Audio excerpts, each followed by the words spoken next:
to operate the testing site. The good thing about this, you go to ufhealthcovid.com and you can make an appointment and come through the site. So that's ufhealthcovid.com. And so when you do the appointment process, there'll be a pre-screening, you'll be assessed for symptoms, travel, exposure history, and then if you meet criteria, tested, and you could be further evaluated on site. However, I think the neat thing about this is when we're testing people, you're typically looking for symptoms. Initially, the CDC said, well, if you've been in one of these countries, you test. Then they said if you got certain respiratory. Now it's kind of, look, if a doctor says you have symptoms, particularly if you're 65, you test. And so it's good that that's been broadened. This will broaden that even more, because if you do not meet even broad screening criteria to have your sample clinically tested, you can still elect to have your sample tested by a separate UF-developed test for COVID. And so that will go into research to be able to determine how prevalent COVID-19 is among asymptomatic individuals. And we don't really know that for sure. Some people think, you really don't spread it until you start to show some symptoms. Other people think, people that don't even know they have it are probably the ones that are spreading it. So this will help give us some data on that. And I really applaud them being able to do that, because that's going to be some of the most valuable information that we can have. So the staff's going to take 2,000 samples this week, 400 per day, Monday through Friday. It'll be 9 a.m. to 1 p.m. And then the staff's going to reassess the hours of operation and amount of testing at the end of the week based on available supplies. But both the clinical and research tests are going to be performed at the University of Florida's lab, and results will be delivered in 24 hours. And you don't have to live in the villages to get tested. But I want to thank UF, because we had the issues with the different labs. When this all started, every sample that was taken in the state of Florida had to be sent to the Center for Disease Control in Atlanta. And that was a very cumbersome process. A lot of times you didn't even get results for a week. Then we were able to have certified our 3 state laboratories. But then since then, it's been liberalized, so we can take advantage of these resources at places like the University of Florida. And that's a big help. It's a force multiplier. So this site is adding to a lot of sites that are being successfully run across the state of Florida. It's been a top priority to expand access to testing for people. This past weekend, or actually last Friday, I had the Florida National Guard partner with Broward Memorial in Broward County, which is one of the places where we have the most spread, to do a drive-through testing site. And we were hoping to be able to process 200 to 300 people a day, and wanted to try to do that. Well, I'm happy to report on day one, they ended up processing 745 samples. Day 2, they did 701 samples, and then yesterday they did 558 samples. And so that is open 7 days a week, and we really appreciate the Guard. We appreciate Memorial Healthcare in Broward County. We also have sites that are being supported by our federal partners. These are federally supported, state managed, and locally executed, and all 3 provide testing for individuals who have the symptoms and are in the advanced ages, and all first responders and healthcare workers that have direct contact with patients, regardless of the presence of symptoms. So yesterday we were in Miami at Hard Rock Stadium, kind of unveiling what was going to be done, but the beta test was to let all the first responders and healthcare workers go through, so they were able to take samples from 713 first responders or healthcare workers in kind of the soft opening. Now they're open and they're doing good stuff. So that is the city of Miami, the county of Miami-Dade, Florida National Guard, everyone coming together to work on these key issues.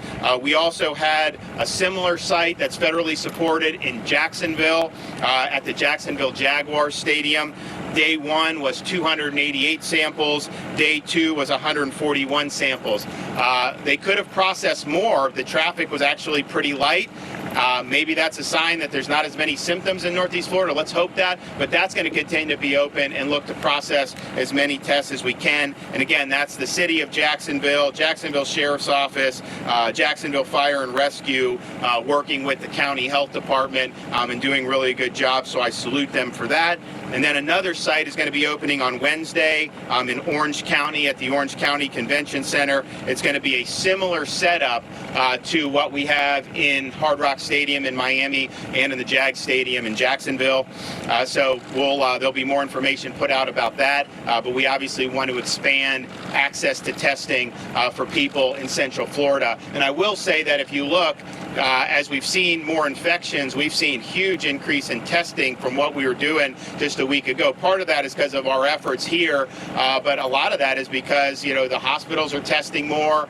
There's more access to different types of labs, and so people across the state are doing that. We've been working with hospital systems all across the state to do it, so I want to thank them for all the work that they've done. When we put the executive order to stop the elective surgeries, everyone was on board with that. We're trying to preserve as much personal protective equipment as possible for our healthcare employees, and so all the hospitals get it. We have a situation in Florida where our occupancy, our available beds is actually in good shape.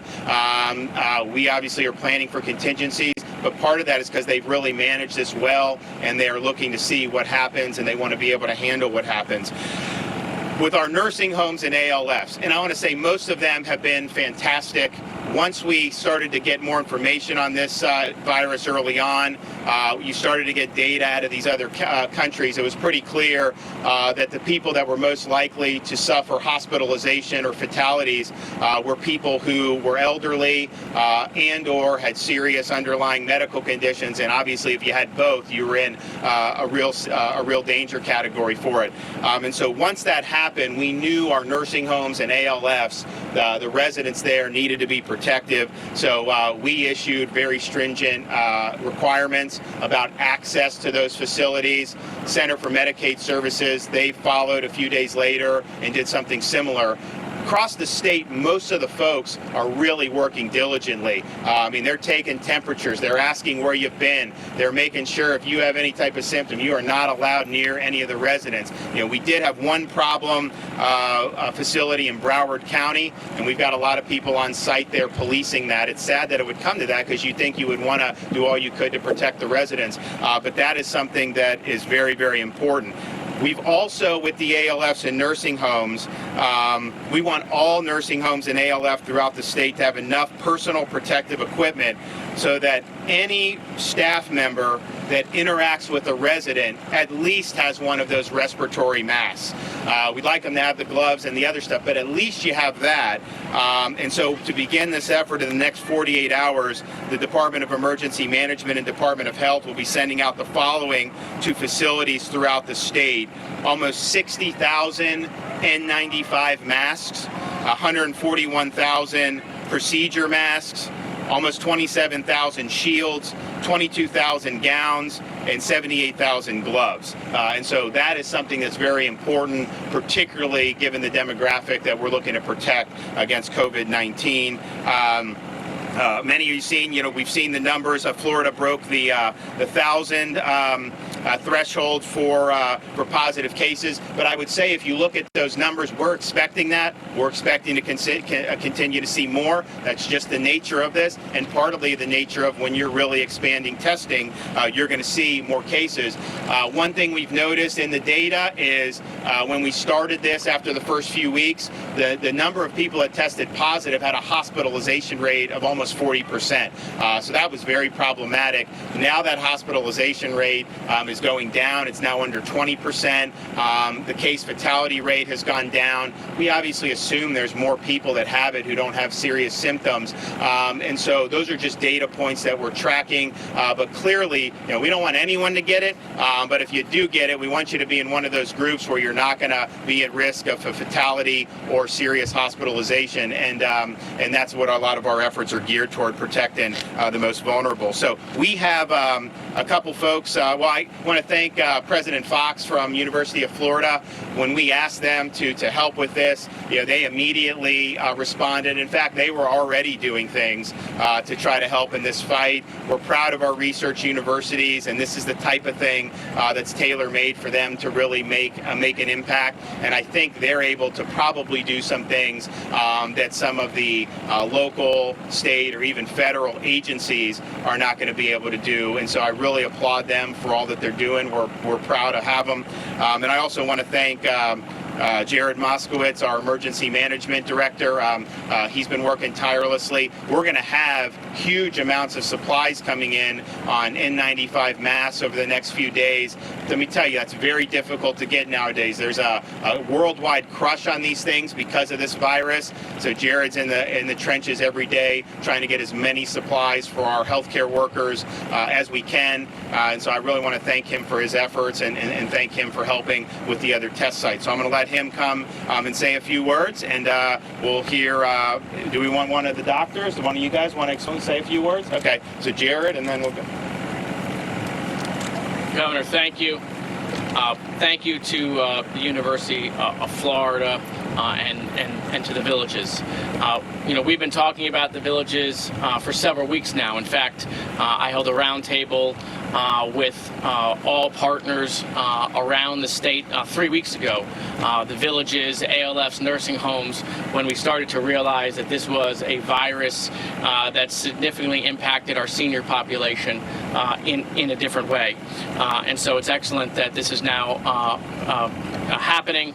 Additionally, I want to thank all the staff here at the Villages, all the vendors here at the Villages, because at the end of the day, by the staff and the vendors here at the Villages, by making sure that they take precautions and they go through the screening, that is going to be the best way to prevent COVID-19, the virus, getting into the Villages. And so it is individual responsibility, but we're all in this together. So I want to thank them as well. As the governor talked about, what we're working on in the next 48 hours, the state of Florida is working on the largest logistics mission we ever have worked on in state's history, larger than any hurricane logistics mission, whether that's Michael or Irma. This dwarfs that by some fold. We are working logistics 24 hours a day at the warehouse now with the support of the National Guard. We are using both vans, 18-wheelers, and aircraft to move life-saving PPE and collection swabs around this state 24 hours a day. And so the governor just announced, obviously, our latest effort, which is really focusing on our nursing homes and ALFs, but we are constantly pushing things down to county staging sites, filling those critical mission requests so that can go out to the hospitals. We are constantly getting rolls from the hospitals as far as how many days left they have of PPE, what their daily burn rate is, so that we can constantly keep them ahead of any emergent situation. So we have 7 million N95 masks on order. I expect to see the largest shipment of that come in on the 21st with the first million. We have 5 million procedural masks on order. Those are coming in several hundred thousands. We got about 400,000 in yesterday. I expect the first million, one big order coming in also on the 28th. And so we are turning the page on PPE. So that is good news for the state of Florida. We are also working with vendors on ventilators and the federal government to make sure that we have the required number of ventilators that could possibly need to be used in the state of Florida. So we have started pre-positioning a lot of those ventilators across the state. And we are receiving ventilators literally off the assembly line directly from the manufacturers, as well as getting ventilators pushed to us from the federal government. So we thank our federal partners for their help with that. We have field hospitals that we've deployed all over the state of Florida. One is on its way to Dade County, one is on its way to Jacksonville.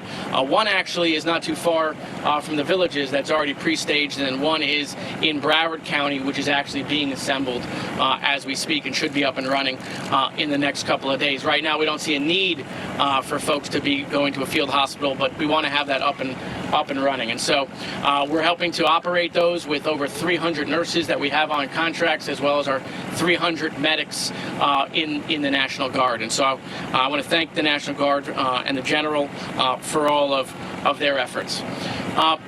Listen, this is a virus that, significantly impacts our seniors who are in their golden years in a dramatic way. And so, while it doesn't seem fair to them that this is happening, and a lot of the rules and regulations and guidance that is being put out may seem to be without compassion, it's with compassion, which is why the governor is putting those guidance and those requirements in place, because that right now is the best way to protect our senior population, which is to social distance from them, which is to go through the screening.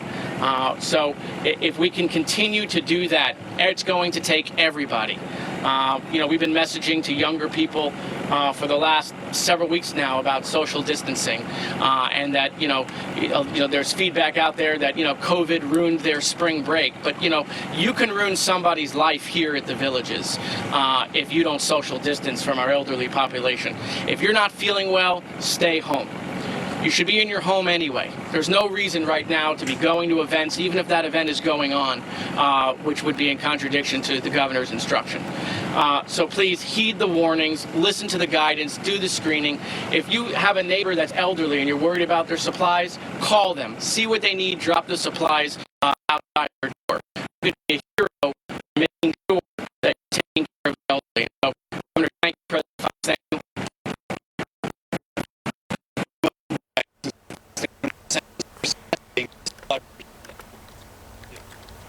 All right, you have been listening to a news conference. It looks like we're losing connection there, but this is out of the Villages in Central Florida, which is an adult retirement community. As you know, that's the population, one of the most vulnerable populations, talking about the newest testing site that is available there to the Villages. But you heard also the governor mentioning the sites here that have opened up today, kicked off the sites that are opening up there at Hard Rock Stadium. Yesterday, officially Hard Rock Stadium opened up, but only to first responders. But today they have opened up to the public. There are still some criteria that officials are asking you to meet to make sure to be able to stop by at this location.